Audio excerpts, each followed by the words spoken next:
তো ইরানকে যেটা করেছে, হরমুজ প্রণালী বন্ধ করে দিয়েছে।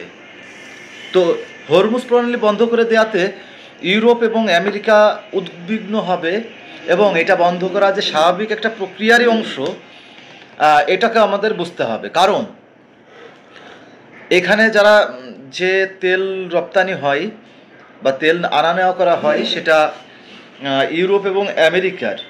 তো ইউরোপ এটা বন্ধ করে দিলে ইউরোপ এবং আমেরিকা জিরো হয়ে যাবে তেলের দিক দিয়ে, তেল আমদানির দিক দিয়ে। তাতে করে ওরা ঝামেলায় পড়বে। তো আমরা শুনলাম যে আমেরিকা চীনকে বলেছে যেন হরমুজ প্রণালী বন্ধ করে না দেওয়া হয়। তো আমেরিকা যে ধরনের আগ্রাসন সৃষ্টি করতে হবে, সারা বাংলাদেশের সন্ত্রাসী এবং সন্ত্রাসীর যে মদতদাতা এবং সন্ত্রাসী রাষ্ট্র হিসাবে নাম্বার ওয়ান হলো আমেরিকা, যারা ইসরায়েলকে এতদিন লালন পালন করেছে এবং একটা বিষ ফোড়া হিসাবে প্রতিষ্ঠিত করেছিল হলো মিডল ইস্টে। আপনারা মিডল ইস্টের যেই অবস্থান, সেখানে যদি এই ধরনের সংঘাত না থাকে, তাহলে তারা বিশ্বের সেরা রাষ্ট্রে পরিণত হবে।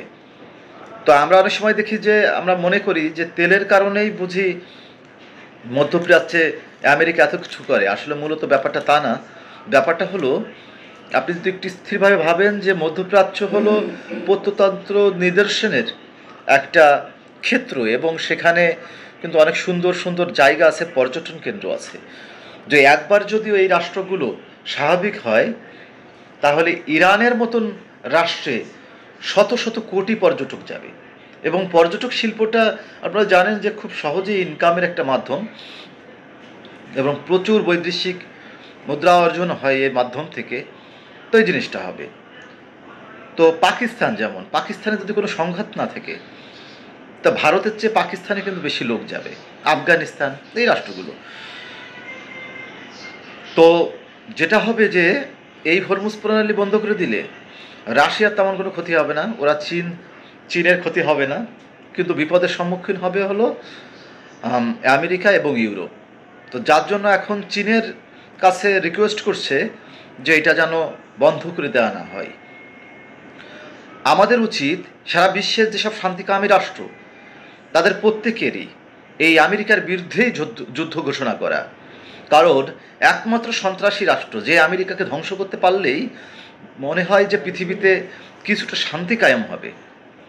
তো সেই জায়গাটা আসলে কেউ বলতে চায় না বা বলে না। এবং বাংলাদেশ একটা মুসলিম কান্ট্রি, পাশাপাশি বাংলাদেশ তো একটা রক্তাক্ত যুদ্ধের মাধ্যমে স্বাধীন হয়েছে। সেখানে ইরানের উপরে যে ইসরায়েল এবং আমেরিকার যে হামলা, সেই হামলার বিরুদ্ধে রাষ্ট্রীয়ভাবে কোনো নিন্দা বা প্রতিবাদ জানানো হয়নি। এটা খুবই দুঃখজনক। এবং এই অন্তর্বর্তীকালীন সরকার যেটা করছে, সেটা আসলে অনেকাংশেই মানুষের চাওয়ার সাথে মিলছে না, অনেক কিছুই মিলছে না, এবং প্রচুর সংকট দেখা দিচ্ছে। তো সেই সংকট থেকে উত্তরণে অবশ্যই এই বিষয়গুলোকে গুরুত্ব দিতে হবে। এবং আমেরিকার বিরুদ্ধে